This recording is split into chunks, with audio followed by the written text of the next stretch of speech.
The Chronic Illness Therapist podcast is meant to be a place where people with chronic illnesses can come to feel heard, seen, and safe while listening to mental health therapists and other medical professionals talk about the realities of treating difficult conditions. This might be a new concept for you, one in which you never have to worry about someone inferring that it's all in your head. We dive deep into the human side of treating complex medical conditions and help you find professionals that leave you feeling hopeful for the future. I hope you love what you learned here, and please consider leaving a review or sharing this podcast with someone you love. This podcast is meant for educational purposes only. For specific questions related to your unique circumstances, please contact a licensed medical professional in your state of residence.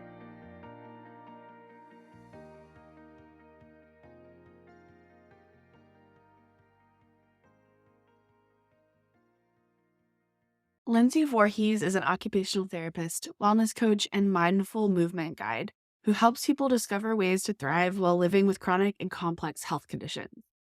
She worked for several years in hospital-based occupational therapy settings, from an inpatient spinal cord injury unit to acute care and outpatient neurological rehabilitation.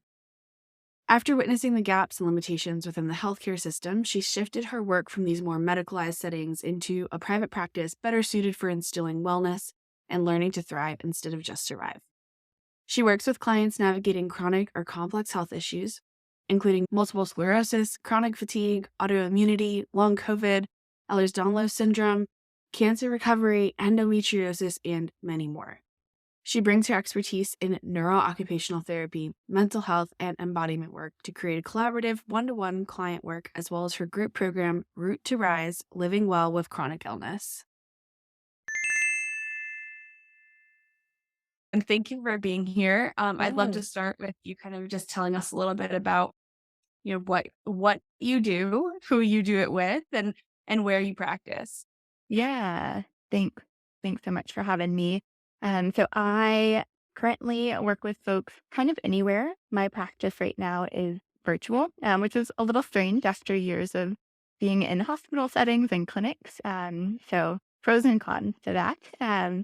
But so I primarily work with folks who are navigating chronic, complex, and progressive health conditions, as well as kind of all the interstitial space before a diagnosis. So I often will work with folks when they're in that in between. They're going to lots of specialists that don't have clear answers yet.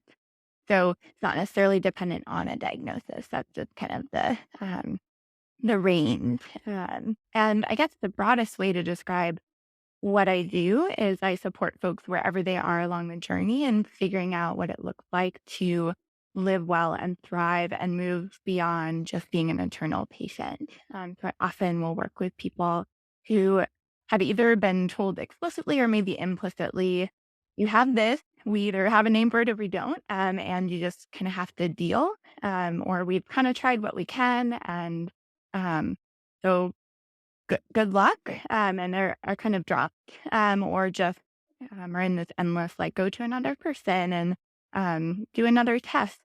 And in the meantime, are trying to figure out how to, like, live their real lives, right? And aren't necessarily, unfortunately, from what I found, given a lot of tools, resources up front for how to do that before there's an answer, before there's, certainly a lot of folks I work with before there's a cure. And so that is, it's that in between that I really love because I saw it was so, it just doesn't fit, right, in the medical model. It doesn't fit in this, like, we know how to fix things that are broken, right? This very acute oriented, traditional healthcare system just was leaving a lot of people out. And also telling, I think the message that comes across is that if you live with a health condition, you can't live well, right? And those are mutually exclusive, living well and living with a health condition. And I just think that's not true. And it's really harmful to hear that and to be in a system that perpetuates that. So anyway, I got a little off course there, but that's a little bit about the why around it as well. So you you're an occupational therapist. And so when you are helping people live well, can you tell us about the skills you're working on and how that translates into living well that people just don't even realize like an option for them? Yes. Yeah, that's a great question.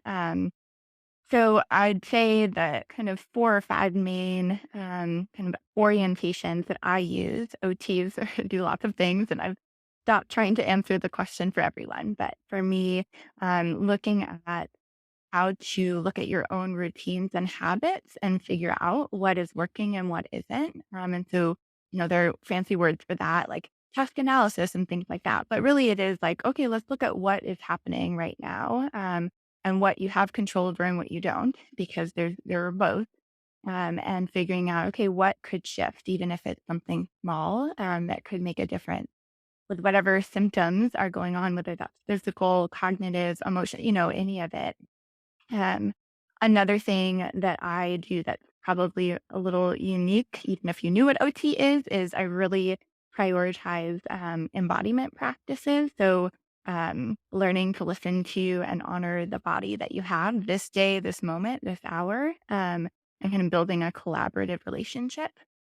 Happy to talk more So about that. Yeah. yeah, that would it be fair to kind of say like, so maybe with traditional, well, it may not be fair to say, right? We're not speaking for everybody, but if a traditional like treatment plan, especially the very like medical model hospital, it's like, how do we get you to do in the morning, wake up, brush your teeth, take a shower, like all of these things. And I think it's always easier to have an example when it's like if you've lost a limb, then we're working on how to use your prosthetic or use just one of your limbs instead of both. Or, so that's kind of like probably the most concrete way. But then when you're working with things like even just like chronic fatigue, where you have all your limbs, but like you don't have the ability to move them the way that you want to, um, and so, again, in a traditional treatment plan, it's like, how do we get you to do these 3 things every single morning? But with somatic practices, we know that our bodies vary so greatly. So, yeah, can you speak to that, like how that would look? Yeah, definitely. I think you're really getting at the heart of some different approaches. So the first that you described is really a rehab model or orientation, right? We have something that happens. It's usually something acute, but sometimes it is a diagnosis, or something that somebody's born with if you're working with on the pediatric side. And we're thinking more about either remediation, because there are some situations in which, especially with, let's say, fractures or something very orthopedic, we can anticipate if things go as expected, that you'll get back to where you were before, and that there will be a physical healing process that's relatively predictable, bar other kind of complications like infection. So it's relatively linear, and I will say that even in those situations, there can be a lot of complexity, but then that doesn't really fit. So, for a lot of people and a lot of bodies and a lot of kind of human experiences, it's not linear, especially when built into whatever the condition or the diagnosis is, are flares and just the unpredictability day to day, especially around fatigue, whether that's with chronic fatigue syndrome or MS, multiple sclerosis. I mean, there are so many conditions that have fatigue kind of as one of the core um, symptoms. And so that kind of predictable ABC, right? Let's do this, this, and this. And if this doesn't work, well, we have a couple other things to try. It just kind of falls apart. Um, and I find it really disempowering for folk when we're just like, okay, this is a protocol or a program that translates really well to like large groups of people, but it's not very individualized, and it ultimately fails because what folks I've found really need to be able to feel true self-management is some of those tools and resources, but then the ability to figure out what to choose, right? Like, what tool do I pull out of my toolkit right now in this moment or this day? And there won't be a therapist or anyone there to tell them which one to use, right? We can kind of do some of that equipping together. Um, but I think that's one of the great lies of the medical model is that like, oh, I'm just like this expert and can deliver like the answers. And of course, that's a little reductive, but it plays out in a lot of circumstances. So yeah, and even the process of what I discovered is the listening. So I am a dancer and a mover, and so I've realized that when I say like, "What is your body telling you?" or I ask those questions, I'm sure you've noticed in your practice as well, there are a lot of barriers to that. First of all, there's medical trauma. There are experiences of, again, disempowerment where like people are told by others what is happening in their body and their own experiences are discounted, right? I won't get too much into trauma because it's not my specialty, but like experiences of trauma, lowercase t trauma or capital case T trauma, also create this barrier, this disconnection, right? And so that was a key piece that I found was like the foundational principle that I know from different experiences outside of OT, how to practice myself and teach and kind of help others cultivate, but is so missing. And it is the foundation for some of those building blocks, like energy conservation strategies, which is a huge piece of what I do on the OT side and also in kind of more coaching context.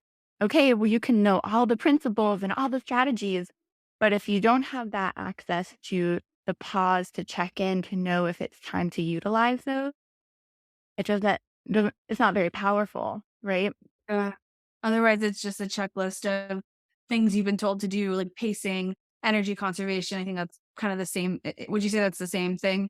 Yeah, yeah. In OT at least we talk about the 4 Ps of energy conservation. So let's see, pressure, pacing, prioritizing, positioning, and planning. And they're all interrelated. But yeah, you can have, a robust cognitive, and physical handout of all of those things.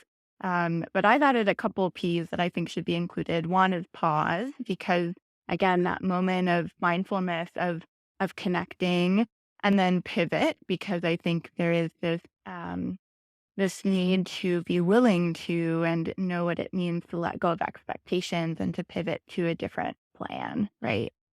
Totally, absolutely. Yeah. I love that you add those 2 in there.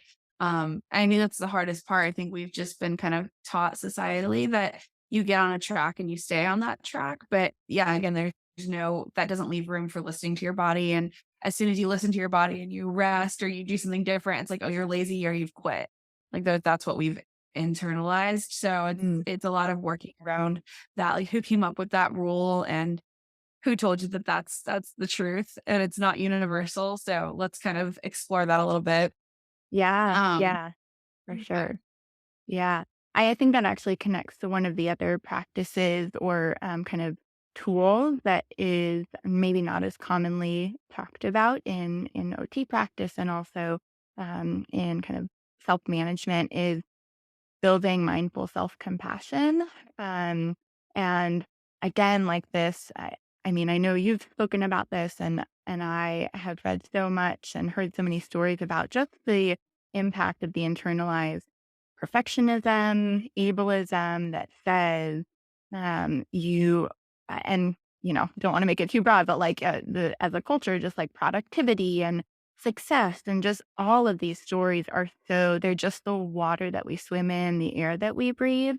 And so some of that is a lot of the work that I'll do with clients is just naming that, right? Like where do those, what narratives are at work and how can we step back and infuse some self-kindness in the moment? Like, this is really hard. It's okay to say this is hard, right? And then, right, it's okay to do what you need to do. You aren't lazy. Oh gosh, yeah. A whole other conversation about like Yeah, rest and productivity and where worth comes from. Because that's super problematic for a lot of people, a lot of women of color living with disability. Like the intersection of that is just really, really poignant. yes, absolutely, yes, and I'm curious about your background with dance, and, like, how that interplays with this work and, what you've kind of learned from dance, whether because you learned, again, culturally, like, is there I'm imagining there's a lot of pushing yourself too in the dance world, but I'm also wondering if then there's lessons in teaching you how to listen to your body and flow. I'm not familiar with the dance world at all, so I would love to just kind of learn from you in that area. Yeah, well, I think you definitely named there are, as with so many things, there are many sides, many facets, and, in my experience, I was a little bit sheltered from some of the more problematic pieces of probably any embodiment practice that can be performative.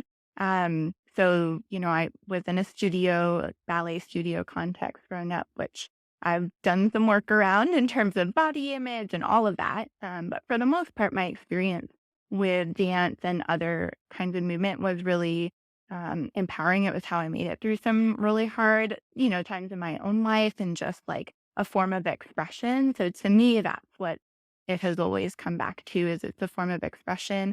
I sometimes say a form of or a pathway to joy, but not joy that ignores grief and all of the other ranges of experience and emotion. So not kind of a performative happiness, but to me, a joy of like being present with myself. And that doesn't happen in a performance. That happens more when I'm like dancing in my own like living room and not worrying about the anything outside of my own connection with my body. But I recognize there are many experiences with dance and yoga and there are so many experiences that are not that. And there are lots of reasons for that. But I think that that last piece has been really, foundational in terms of, like, what I've tried to connect to my own practice. So when I was in OT school, I started, teaching art at the Dance for Parkinson's program in the area that I had been volunteering with. And, there's a lot right now. There's a lot of, emphasis on evidence-based, like, research, like, and I'm all here for evidence-based, like, research, like, we need all of that.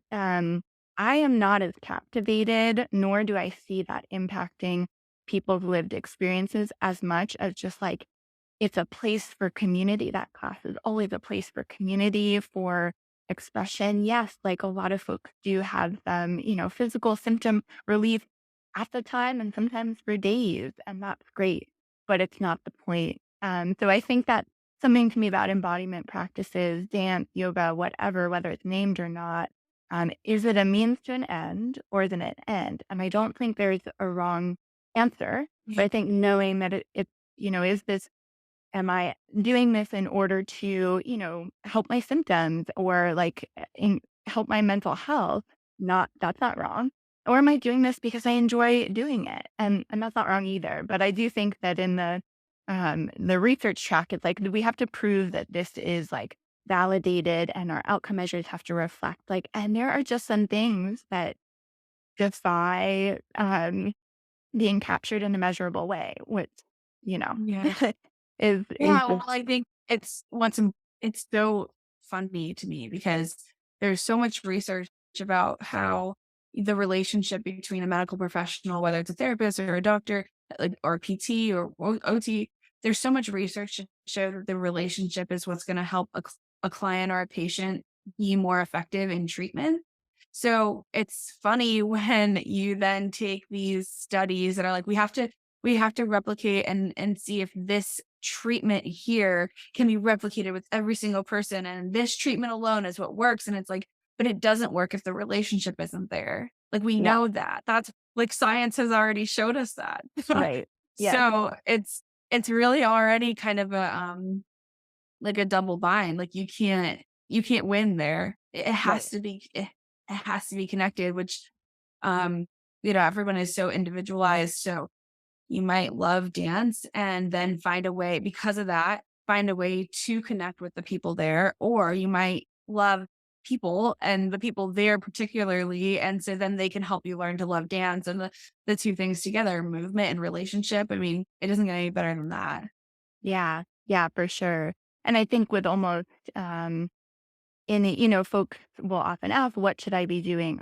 Clients especially, what should I be doing in terms of should be doing in terms of exercise or physical movement? And of course, sometimes there are things that could be really helpful. And I'm not a physical therapist. So I'm not really oriented around prescriptive exercise. There is, again, a time and place for that.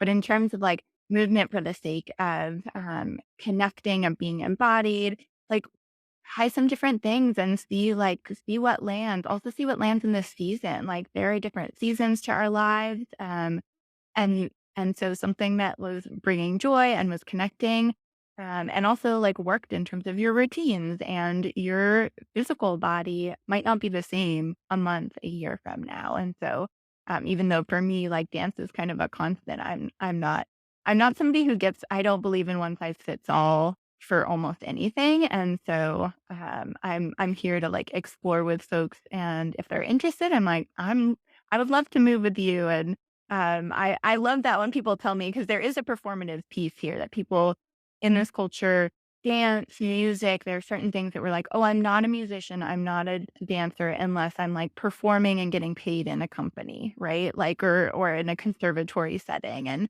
when people say I'm not a dancer, and then they obviously light up, or they are like, I don't do yoga, and they just like have this connection themselves. I'm like, you don't have to like, again, that achievement thing. You don't have to check off boxes or like be at a certain level by some like, who's deciding that? So what person or what like jury out there is like, you're in and you're out. So it's all kind of Right. related to me. Yeah, so you're really looking for what's lighting them up and helping them see that too. Like you're saying, like this isn't your thing because you're not like performing in it, you're not competing in it, but I can see how much joy it brings you. And that in and of itself is a part of healing is how do we get into movement, into art, into things that honestly, societally, like we've just lost interest in. You know, we've said it's not important for the very reason that we're talking about. So it probably would sound so absurd to like any indigenous culture if they were listening to this conversation. It's like, how is that not a part of your daily life? Like, Yeah. how are you not already living this way? And it's like, well, here we Yeah. are. Yeah. Yeah. Because it's just interwoven, and also it's part of community, it's part of connection. And yeah, I do think that also from what I have seen, living with chronic illness, navigating that is so, I mean, there's so many human experiences that are really hard, and that is among them. And it can become, I've seen clients have it come to me and just their lives are checklists. Their lives are like, what are the things I should be, right? We're trying to find like what's the next thing I should be. And those are important questions, but it takes over in this way that like, what if we don't find some of those answers? I still want you in this moment to be able to connect to other parts of your experience and reclaim, even if it's just a little bit, like connection to, if joy feels too outrageous right now, if you can't even imagine that, then like something like peace or contentment or just rest, not exhaustion. Are there little glimpses of that, like letting go of all or nothing, thinking I want all of that for you, but how do we like what brings you a little bit closer to that? Where are those moments? And that those are the glimmers, right? Of something bringing a little balance, because I can't, there's no way I cannot, and I don't think anyone can, but I certainly tell people I cannot make promises of progress, of these very specific goals, which is one of the reasons why I've also stepped a little bit back from OT in some of my roles, because sometimes even therapy goals just don't fit. I know that I can show up with you and be present, and we can move through what is happening in your day. But I don't know that that means that in 3 weeks, measurable goals, in 3 weeks, you will have like 6 points more confidence to it, to do this task. That's a really bad goal. Please, if I anyone's know, I listening who's know. like, what are SMART goals? This is not a tutorial on that. But, right, some of it just doesn't fit. It doesn't fit in that, like, it just does kind of transcend some of those, kind of therapeutic No, it's confines. so interesting as you're saying this, I'm like, as medical professionals, we are in our marketing and our advertising, we're not allowed to say we can like cure things.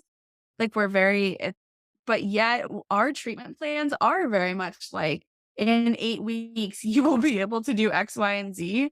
And then on the flip side, like with unregulated coaching, kind of like not people who have like training right behind them, but like Yeah. the kind of I cured my Hashimoto's all on my own, and now I'm gonna, like, tell people how to do that, and it's like, so now you're touting that there's a cure, but there aren't any treatment plans at all, and so, I don't know, I'm just glad that there are more, I think, medical professionals getting into coaching because I think we can blend the 2 really, really beautifully, like, understanding that treatment plans and goals and realistic expectations are important without then, having to, 1, adhere to, like, insurance saying, if they're not meeting these goals that we set, then, we're no longer covering this, or you met the goals, so therefore you are no longer allowed to see this person. Like, it's just, yeah, there's a lot wrong with the system. Um, but I'm glad to see that we're kind of, I'm just noticing in this conversation, like there is a beautiful blend here. Yeah, that resonates a lot. I definitely think that we're trying to find whoever we are trying to find something in between this, um, we can't do anything else for you, which I'm happy to speak a little bit about, but that is one of my pet peeves when people are like, "Oh, that's normal for your condition, so you just gotta deal with it." So there's that, Okay. right? Like, we've Yeah. done what we can do, we've tried some medication, this is it, and when there's really, like, access to a lot of other kind of ways to enhance quality of life and to explore what living well looks like. So that's over here, that's one end of the spectrum. And then there's, like, this super problematic, often erroneous claims about this one very specific thing will fix and cure you. And that could be anything from a supplement to, again, a very specific protocol or program. So I'm always inherently wary of both ends of the spectrum. Like, I think something more true is that neither of those is probably accurate for most people, right? It Yeah. probably will not be something that somebody says will fix the things. And that's not just for chronic illness, right? That's for a lot. Like, we live in a time and a culture where like quick fixes are like super sexy and like and that's just not real. And I do think there's an emergence of understanding around that. But then also this lie about like there's this dangerous assumption that there's just not much to do for folks who are living with chronic, progressive, complex conditions. And so, like, just expect endless struggle in your life. And sorry, that's what I can do when we know there are some pretty tangible things we can do to reduce the impact of symptoms on life. So, right, we might not be able to cure it, but that doesn't mean you have to have significant dysfunction, right? So, Right. Yeah, that's kind of that definitely. bridge. Can you speak more to that? Like, even if it's helpful to, like, pull a Yeah. specific example of disease, or you could just Yep. speak generally. Yeah, I can give a couple examples. One that happened a lot when I was in more the outpatient, more traditional outpatient clinic setting. It was an adult neuro clinic, and so we saw folks across the spectrum, but a lot of folks with MS and Parkinson's. And with Parkinson's specifically, we often would get referrals that basically said, like, living with tremor, but we know that that's a classic symptom of Parkinson's, so probably not much you can do. Okay. Not quite in those terms, but like, okay, to be honest, we know there are a lot of tremor reduction strategies. There is very little, there are some medications that help, but a lot of people who experience tremor will experience that at least intermittently during their life with Parkinson's. Not everyone with Parkinson's does experience tremor, just to clarify. But like, okay, just because it's normal doesn't mean we don't have strategies. So like some examples of tremor reduction strategies are some mindfulness, breathing. So stress exacerbates tremors, especially the types of tremors experienced with Parkinson's. So even just 5 minutes of teaching somebody how, especially if there's social anxiety kicking in around their tremor, how to do some deep breathing and how to just like kind of reset. It's not going to magically make the tremor go away, but it often will dampen it. And then there are a host of other, right? Like with writing, we kind of there's more proximal support. So when I say proximal, I mean if you're writing and your elbow is hanging off the table and your wrist isn't really supported, there's not as much control distally when you're holding the pen. So like even just having somebody put their arm on the table can make an impact. And so and I'd have these sessions with people and they're like, "This is amazing. I've been living it for months or years with this Yeah. impacting my life."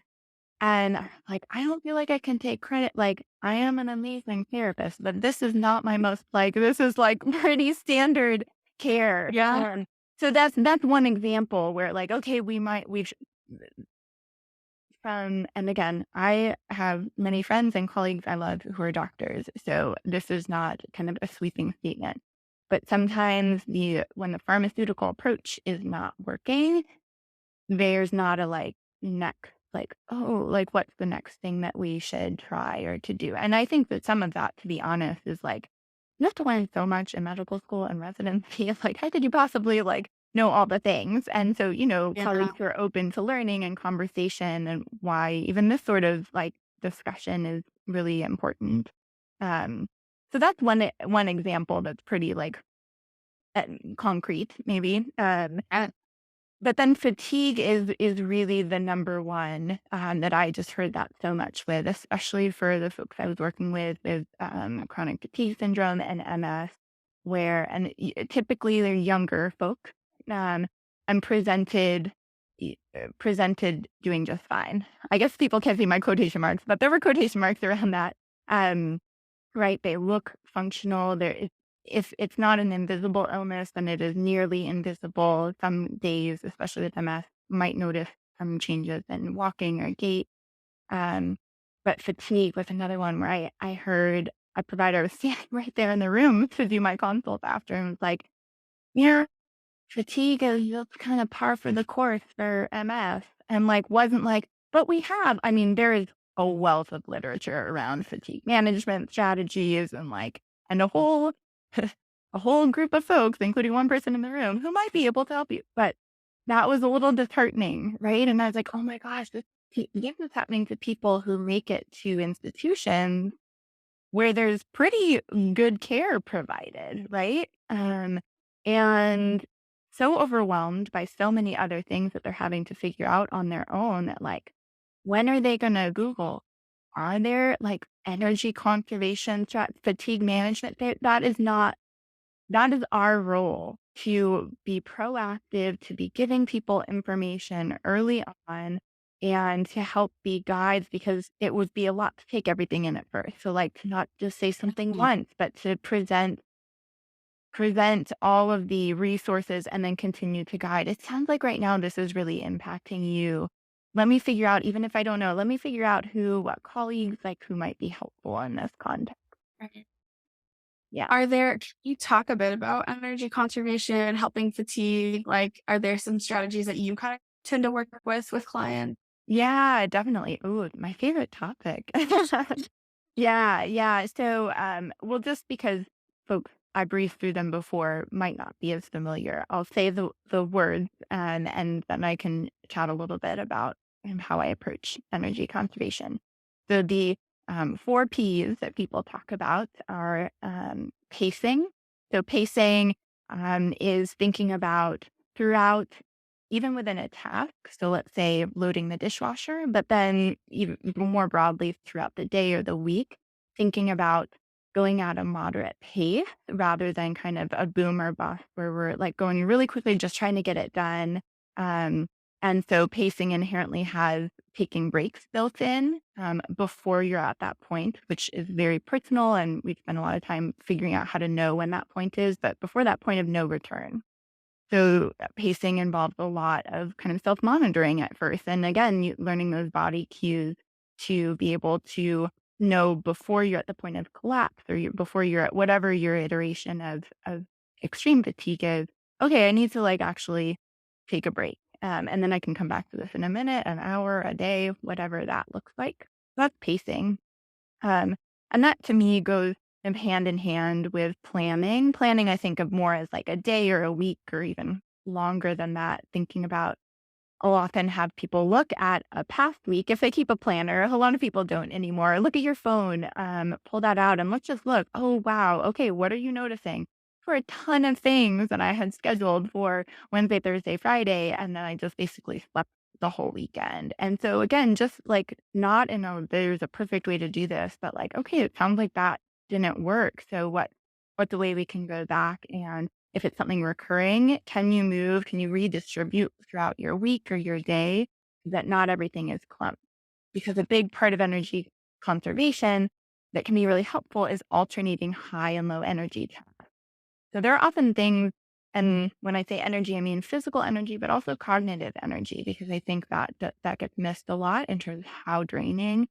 Why am I so tired? I've been on the phone with insurance for 3 hours. I'm like, that's why you're so tired. Because probably the emotional Yeah. drain of that too. Even 30 minutes, like a 30-minute phone call, Yes, right? Insurance, like that's so mentally draining. yes, yes, for And sure. when we say mentally draining, it's also inherently physically draining. Yes, it's all I know. I say these things and I want to make clear that when I pull out like, mind, body, soul, everything to me is interconnected, but I try and use words so that we know because they don't get named as much. So yes, of course it impacts, you feel that physically and it impacts your mood for sure. So yeah, so planning is kind of looking at that. And again, planning to me is also thinking about plan A, B, C, D, E, F, G, right? Like, okay, here's the plan. But if this doesn't, if this takes longer than expected, or if I start noticing, pain kicking in, like having a plan that you're okay with, that's a good enough plan is so crucial. Which, you know, also leads into prioritizing. This is a huge one. This is where I see the most of that, like the narrative, the cultural narrative coming into play. I should be able to do everything. I used to be able to do all of this really easily and still be able to run around with my 3-year-old, right? And so there's so much built. It's not just about like, how do you prioritize? It's like, how do you unpack the grief around not being able to do everything day to day the way you expect, the way you used to, right? Um, and then how do you hold that and also take the opportunity to kind of use that as a way to tap back into your own values and say, you know what? It's unfair. I should be able to do all the things and I can't, right? So there's this acceptance piece that doesn't diminish the experience. Um, but then what's most important? And you know what? Like, we are not taught to do that very often. We're taught we're supposed to do it all. And I do think that women are taught that pretty explicitly, like just take care of other people, do all the things, um, and all the emotional labor that you're unpaid for, like all of that. And prioritizing really, I've found is with some clients, like there's this turning point of like, oh, this is me saying, this is important and claiming that and being okay saying no, which is another thing that's really hard to do to other things. So that's Yeah. prioritizing it. It's not as simple. I don't think it's so simple as it sounds at first. Just like, oh, this is this No, is less important. totally. Yeah, right. And it's not as simple as just writing it down and figuring it out. Like it's a trial and error. Okay, I'm gonna prioritize this week. I don't actually know if this is like what's biggest and most important in my life, but because I don't know, I have to engage in trial and error, see how I feel a week after I've prioritized this and figure out if I want to try something new next week or which again, like energy, right? Trial and error sounds so draining. And it really does require a lot of support, whether that's just emotional support from your friends or physical support from family members who are living with you and helping with X, Y, and Z. But my husband likes to say, if everything is important, nothing is important. Right. And that used to piss me off so much. I would That's get valid. so mad. Yes, that's valid. I get so mad because it was like, what do you mean? All important. Stop. Yeah, But totally. he's right. He's right. Mhm. And it took a long time. There's a lot of grief in that, like you Yeah. said. Yeah. Yeah, I think about it also. So something I challenge clients to do is also when you go through, if you do actually make a priority list, um, to think about it not only in terms of triaging, like there are always going to be things that as adults living in the world we have to do. And oftentimes those are the only things that make the list. But I also really challenge people to have at least one thing per, depending on where we're starting from on baseline per day or maybe per week, that is a like, this is important because it's important to me, not because it has to be done or somebody else is counting on me, but it is restful or restorative to me. And I really challenge people to put that on there.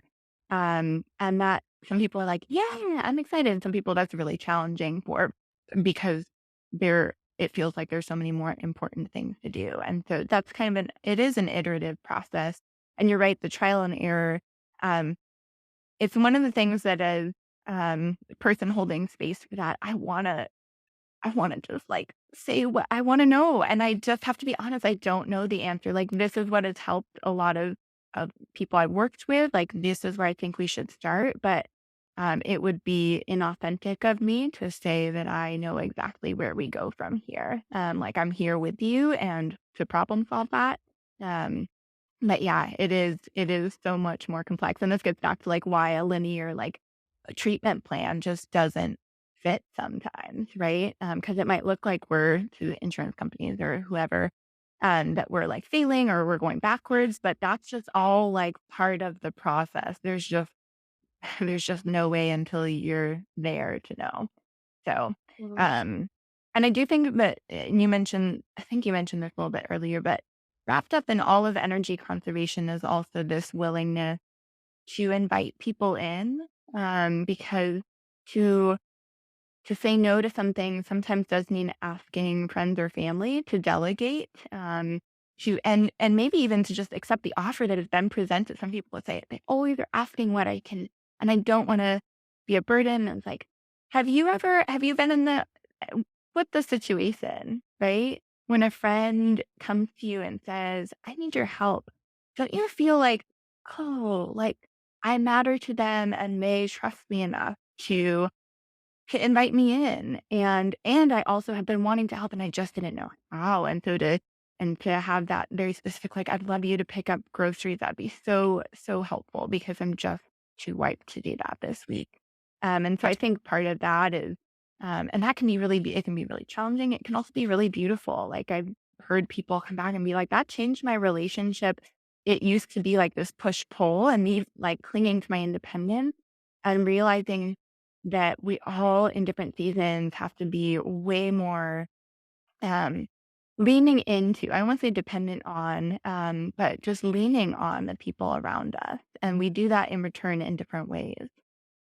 Totally. Yeah. I like to kind of say, for people who really do like to help, and they're usually the ones who are so resistant to being helped, right? Because there's, and this is where the therapy, the mental health therapy aspect comes in, some trauma healing and relational healing, right? If helping came with strings attached as a child, if you heard messages like, "Oh, like, you must not love me if you aren't doing X, Y, and Z," or, like, some of those kind of traumatic relational experiences, that's stuff that comes up sometimes. We work through that, and learning how to trust again, Mm. by, like, resourcing yourself, putting yourself out there, but knowing that you're not totally vulnerable and open to whatever kind of trauma happened to you earlier on in life. So just like knowing that, yeah, not everyone is going to be receptive to giving you help, but that's data. That's for you to now say, okay, like you actually are not in my inner circle. Like you're not available to do X, Y, and Z, but like other people are. And so how do I just keep searching for that? Um, yeah, but I do like to say, you're kind of when you know someone really genuinely wants to help you, you're really depriving them of that gift to be able to be of use, just the same way you want to be of use to people. People really want to be of use to you. And it should be reciprocal. Otherwise it feels bad. No one likes to be on the receiving end of handouts over and over and over and over again. So that's the other piece I do work on with Yeah. clients is like asking for help and then giving help reciprocally, like not over helping and not trying to prove your worth, but just having a reciprocal relationship with your friends and your family. So, yeah. Yeah.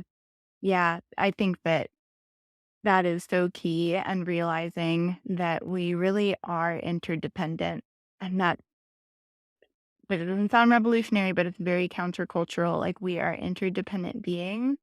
And sometimes, for little bits of time, we are able to pretend that's not the case. But human experiences like illness, really, really hard stuff happening, just like throw that into relief. Like, wow. it's kind of a ruse. Like we really, it's not true that there are people out there who are living independently in whatever context that means, which is interesting because I think for a while one of the mottos of AOTA, which is the American Occupational Therapy Association, had to do with like independence, and I was just like, is that always our goal? Like, it's not always bad, but like, is that a measure of our success in a therapeutic relationship? Sometimes not. Yeah, yeah, I think you're right.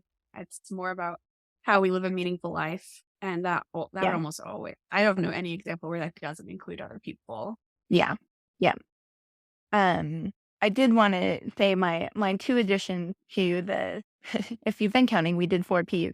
And I came up with 2 extra ones. I'll throw those out there. And I mentioned this earlier, the fifth one being pause.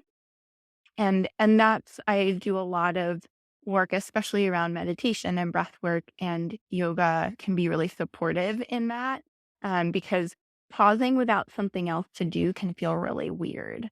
And I do think that through practicing, we can get to a point where pauses can be like as natural as a breath. But I've found that it can be really helpful at first to have a guided recording for 5 minutes. Like when you pause in your pacing, listen to this. It doesn't mean this is the one thing that's going to be like life changing, but I had enough clients who were like, no, I just filled it with something else. I was like, okay, well, let's give you something else, but that's actually restorative, right? So, like, if we're doing restorative yoga and there's one shape with props to get into for those 10 minutes, then it's something to do, but it's really not something to do. It's like it's just being, but in a structured way that can help that transition and building those habits and routines. Um, and even if that is again like 30 seconds in between Zoom meetings with cognitive fatigue, like eyes closed, hand to chest, just practicing some kind of self-compassion practice. It doesn't have to be, there is an accordion, right? It can be the mini version or the extended. But practicing that pause has been really key for me. Right, this is something I have to continually practice because I have noticed when I am not engaged in my meditative and restorative practices, there's only so long I can teach something when I'm not connected to it in myself, where I'm not like, where am I pushing too hard, kind of getting into this like hustle mode. Okay, it's not going to all get done, right? Like this is also important. So that's also not, it doesn't fit into this efficiency model. It doesn't fit into, if we take 40 minutes in a session, which is why I love what I do now, that's cool, right? I'm not worried about, okay, we might not meet goal number 3 by 2 weeks if we keep just dwelling in this pause. The pause is like, it's so fruitful. There's so much that comes out, and you can't know. You can't write a goal around it. You don't know what's gonna come out of that, but it is a generative and healing space, and I know that sounds a little philosophical, but, helping people find that and hold space for what comes up. Because when we stop moving physically, cognitively, there will be things that come up. And this is why, and this is part of the work you do, and this is um, what comes from there can be a lot. And then finding the people that hold that is important as well and partnering with them. Yeah. Well, when you were talking earlier about like teaching a 5-minute breath or meditation, working with someone with Parkinson's, like what was illuminated to me was just the relationship piece again. Mm. So you're teaching them and you're working with them, and that inherently allows you to feel safe. Yeah. Of course, some people have, again, going back to like relational trauma. Sometimes we have to work on finding safety with people before we can get to that place.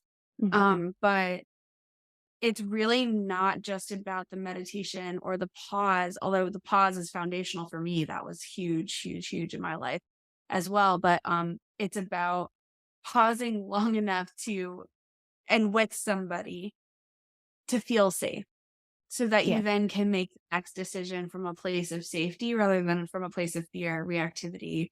Um, but a lot of people are like, I know I should be meditating, or a lot of my clients who are in PT, I know I should be doing my PT exercises. And I'm like, but are you like, you're doing them alone at home? Like that's what you're told to do. Right. And that's what we all go, we try to do that. But we're communal beings. Go Yep. find a group, go outside to a park, just even if it's not with anyone you know, just be around people. How can you be around more people? Again, there's caveats to that and everybody's individual, but, yeah, yeah. So the pause and just to, move back for a moment, I know you mentioned all 4 Ps at the beginning. As you were defining them, I think you went over prioritizing, pacing, Oh, and yeah. then we were so planning and positioning, and then you also have a Yes. 6th one. So I just want Yeah. to get all of I'm those. so, like, a visual person that I'm like, this is a fun challenge to, like, be an auditory like, my auditory processing isn't as great. Okay, think I talked about pace, talked Mhm. about plan, kind of is the bigger Or version of prioritize. Sorry, planning, you prioritizing prioritizing. is yeah.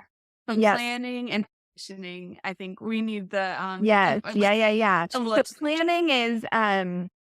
planning is that, like, looking at your week, and or your month and seeing, like, where are the commitments that I have, where, when I have to go pick my kids up, when I have to whatever it is, and looking at, like, is there a bottleneck? Is there a point, especially if it's later in the day, because fatigue tends to, not for everyone, but tends to be worse later in the day. So if you, like, have nothing in the morning, then you have back to back whatever is in the afternoon. Okay, are there ways that we can redistribute that a little bit? And then, like, looking at the kind of week as a whole, are there a ton of things later in the week? And are there ways to redistribute some of those?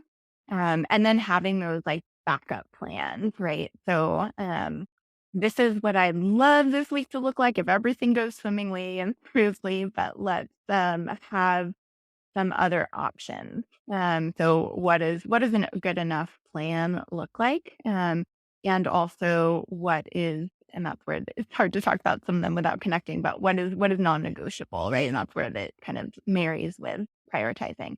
Positioning is a little more concrete. So I'm glad you brought us back to that. Positioning, we're thinking of what are ways in my physical environment to make things easier. And so this is setting up any spaces, especially spaces you're in a lot. So if you sit at a desk or computer, that could be the ergonomics of that.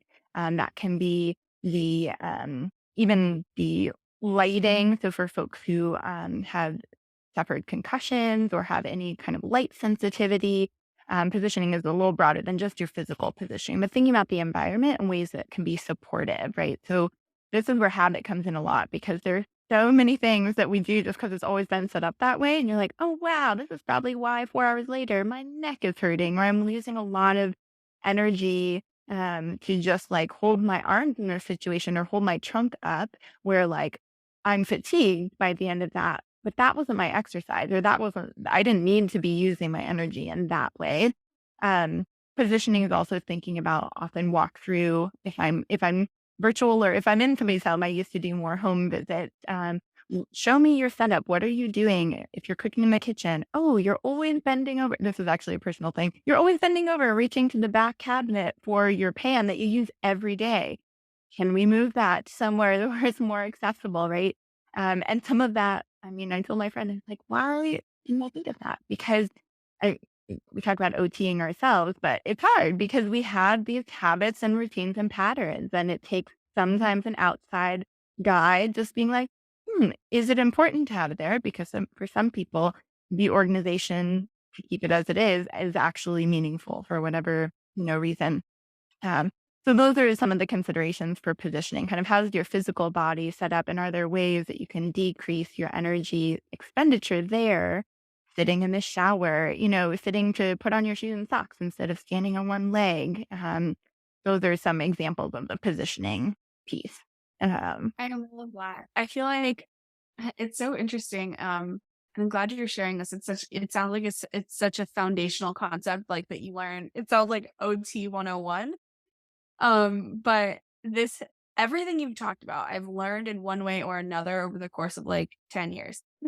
yeah, And if maybe I just had an OT 10 years ago, I would have maybe learned this foundation. So it's just this is why part of why I do this podcast and why I'm bringing on people of different medical professions because they just think "Okay, we have so much to teach and our 15-minute insurance sessions don't allow for it, even the hour PT sessions that you get like And I don't know, what is it for OT? Is there like a typical time span? They're not our units are just like 15-minute increments, and there's a whole, like, underbelly of, like, you get reimbursed less for like, after the first 15 minutes, you get reimbursed less. I'm like, what could you possibly accomplish in a 15-minute session?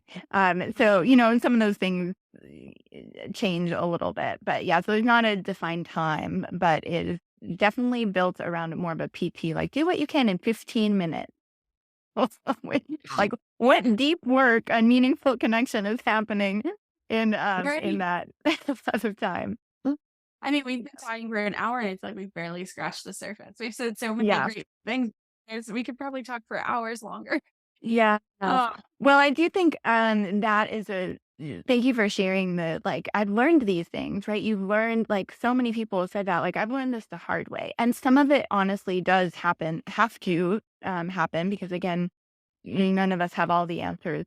But that's one of the reasons why I stepped out of the traditional healthcare system. One of the reasons why I am experimenting with doing groups and sharing this kind of information proactively, preventatively, before there's this, like, it's been years and this would have made such a big difference, earlier on, where we go through some of this not in a, like, here's a slideshow, but really like, okay, I share some content, but, like, how does this land with you? Like, where does this fit into your day-to-day life? Especially around energy conservation, that's huge, but also around, like, sleep hygiene, which impact so many other things. And then, managing brain fog or cognitive, kind of high level cognitive dysfunction. And so all of that, because I was just having the same conversations with people. And I was doing it back to back with people who couldn't talk to each other because of HIPAA, right? yeah. Which, HIPAA, privacy has its place, confidentiality for sure has its place. But I was like, this is so silly. I mean, I had 3 women in their mid-30s who had MS, and I was like, you all just need to be able to talk to each other. So there's that component too of, like, sharing and whether that's very specific things like, oh, I've tried this. Like, I don't know if that would work for you, but from my experience, this was an interesting thing. Because there's so much synergy that can happen there. And so that's been a really lovely space to see both of those things coming to life. Like, we don't need to wait until somebody is falling apart, having a breakdown in their neurologist's office before we offer these things. We shouldn't. And I just don't think there's a good setup in the existing systems, with some exceptions, to just to do that, because insurance honestly doesn't pay for things until there's a problem. You have to show a deficit. You have to show that there is dysfunction in order to have it covered. So, yeah, that's my 2 cents on that. But yeah, I'm I right think there with you. community. Yeah. Yeah, I think that community care is something I'm really interested in. Still trying to find ways to how do we do that? How do we do that, again, both culturally, societally, and in a space where we're pretty siloed and there's a lot around the nuclear family, but not a ton even outside of the medical and healthcare system in terms of, like, deep connection. And there, I will say, even just like finding you in this podcast, like, I do think there are meaningful connections made in the online spaces. And I'm so thankful that those are just, like, blossoming. And also sometimes it stays superficial because, time and just like, what is Instagram? Like, you're just flipping through a lot of stuff. So how do we, like, use Yeah, those as entry points that then, like, deepen? yeah, it really like it's just beautiful to have like friends over for dinner who are, who understand and who cook you dinner and you cook them dinner and like there's communal like in-person communal living. And I agree. I'm also always talking about it and still trying to find a solution that works for me and my clients. And especially having kids kind of really eliminated that. But Yeah. I will so one last piece you were gonna talk a lot about, your last P, which I think was, Pivot. pivoting. Yeah. Yeah, You're much and better at I would keeping love track. I'm like, I'm actually so bad at it, and it's a goal of mine to get better in this podcast. So I'm like, okay, she actually has like this 5, 6 point system. Like, let's stay on track. Yes, that's what always happens. But let's talk about that, and then I would love to hear just a little more about your program, your group program, and tell me about it, where it's at. If you're enrolling, all that good stuff. Yeah, definitely. So the 6P, these two rogue ones that I added, is pivot. And this is maybe an offshoot of um, the planning piece, but pivot is where we're working on the willingness to go with plan B or C or to do something different. And sometimes that's very tangible. Like my goal was to do all of my showers standing this week. But the pivot is it was a really exhausting day, and it's okay that I'm gonna sit to shower or I do a sponge bath or I just skip that today, right? Like whatever that is, that willingness to say that's okay. And that's usually really an internal process. Usually at that point, not external. So maybe like you have to do it this way. That internal like voice. Um, yeah, so that's what pivot is about. Just this willingness to to let yourself do what you need to do, to let go of efficiency. So I remember working with a client once where she was like, I heard your voice in my head. I was right there. I wanted to save gas. I was gonna do 2 more errands, but I knew that I was gonna just be done. And she's like, so I just went back the next day. And I was like, Ugh, yes. yes, I love those moments, right? Because it's so human, right? Oh my gosh. I mean, who isn't like, I'm right here. I've been waiting in this line of the DMV. I'm going to get this done, right? Like the willingness to be like, this did not work out how I planned. And here we are. What's the next right decision for me? Totally. Yes. Yeah. Yes. Um, yeah, no, that's so spot on. I love when clients come back to us and say, like, it's all about psychological flexibility. That's what acceptance and therapy. That's kind of the main tenet of what I do. It's how do we be flexible? And then that comes with all of the things we've talked about, learning to let go, grief, sadness, anger, feelings that come up when you pause, when you pivot. Um, it's not easy, which is why there are people who offer support in this way. And the Yeah. goal is that our clients find support in their community, but until that happens, we're here as a resource. Yeah. For sure. Yeah. Mhm. I feel like there are so many other like part and 2, 3, 4, 5. So many other Right. conversations that this has been, yeah, just really life giving to be able to talk with you. Yeah, no, I appreciate you being here. And so your program is it live right now? Is it open enrollment? Is it every so often? Yeah. Yeah, yeah. So the program is called Root to Rise, Living Well with Chronic Illness. And at the time of this recording, there's a group starting in a few weeks, but so there might be when this airs. I don't have a preset like every 3 months. So you can definitely check my website to know like what the schedule is in the fall or in the winter.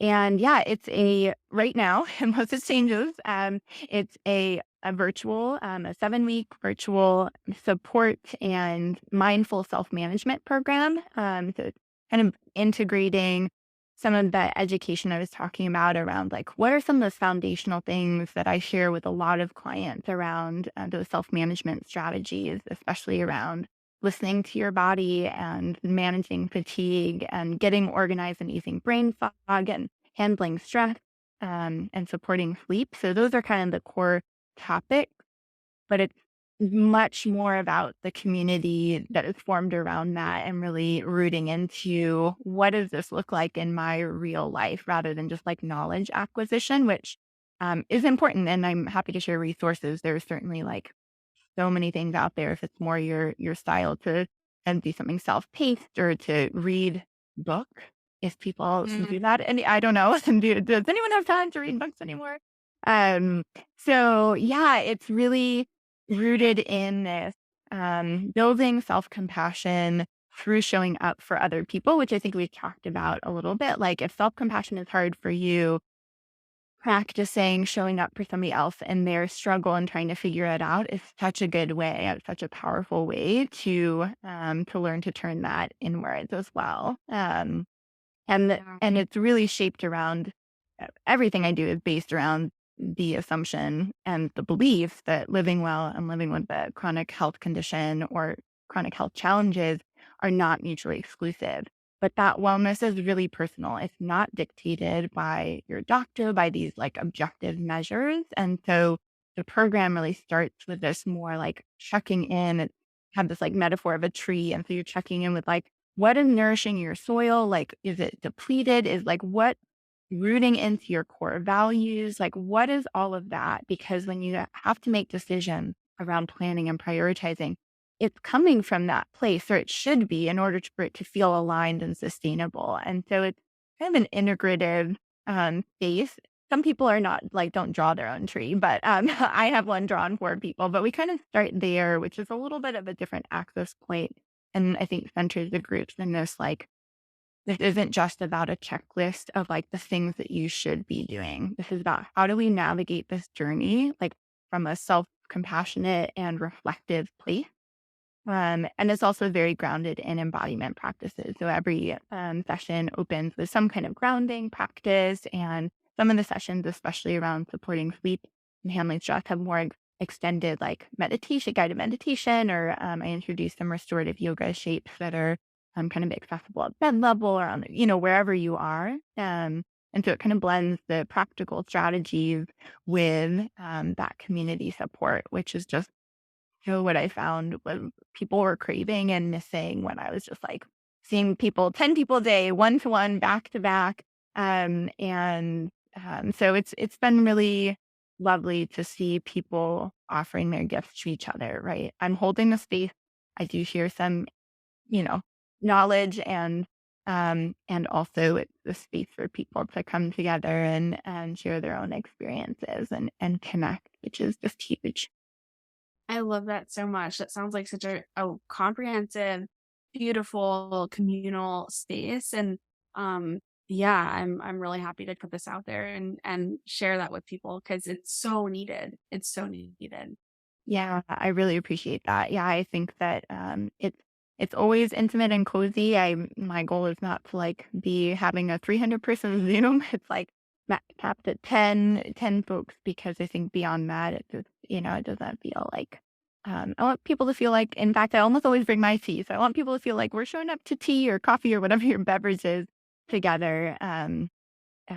Yeah.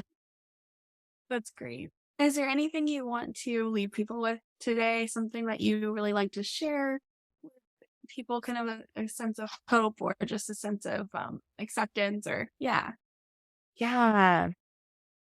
Is it okay if I guide a short, just like centering or like closing self-compassion practice? I think that might I be would love that. That'd be okay. wonderful.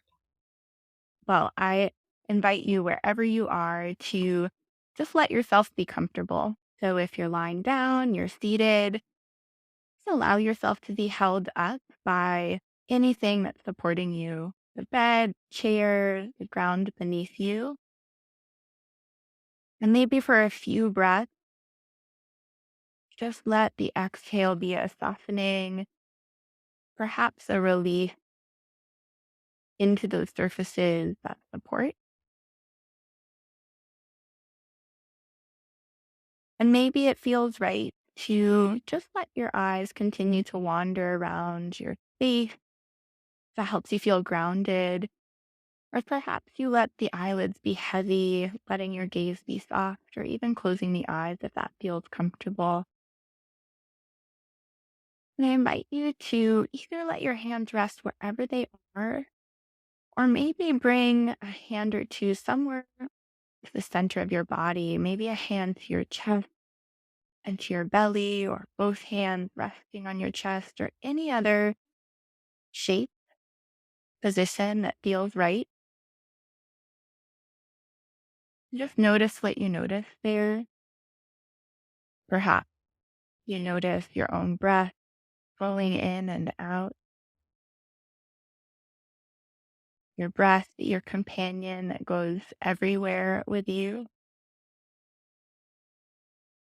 that resources you even when you don't notice it.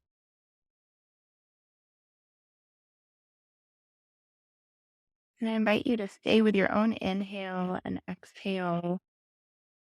With your next inhale, perhaps to yourself, think, I am. And then on your next exhale, enough.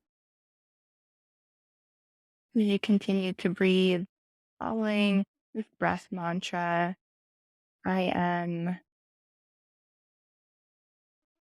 enough. You take one more breath. And if those words don't land, no worries. Just stay with your own breath, witnessing it.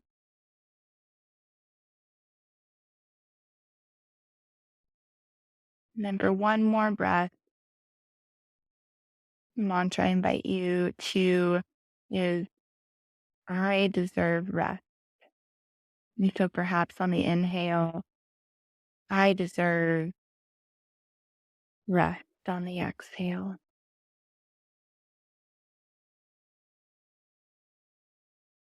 And just take a couple more breaths wherever you are with one of those or some other words that came to you. Or maybe just the physical sensation of your own breathing.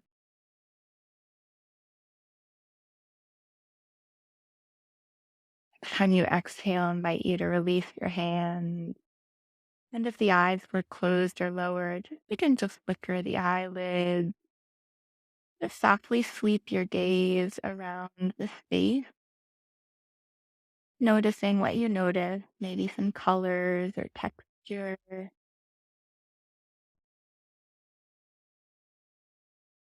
And just notice how you feel, knowing that there's no right or wrong. I'm so thankful to have been with you virtually across time and space for that practice. Thank you so much for that. It was really warming with the invitational language, right? And the different options and especially the pause with the words, right? Between the inhale and the exhale. It was very calming. Mhm. Thanks for sharing. And thank you for being such a lovely um, facilitator and guide of this conversation today. It was so lovely and in some ways like, yeah, just healing after, sometimes things are tough also on private practice and business ownership side, lots of life things. So lovely to connect with you as well. It feels restorative for me as well. Thank you. Yeah. Thanks for listening. If you learned something new today, consider writing it down in your phone notes or journal and make that new neural pathway light up. Better yet, I'd love to hear from you. Send me a DM on Instagram, email me, or leave a voice memo for us to play on the next show. The way you summarize your takeaways can be the perfect little soundbite that someone else might need.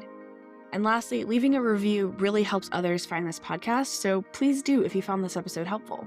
And P.S., clicking subscribe ensures you'll be here for the next episode. See you then.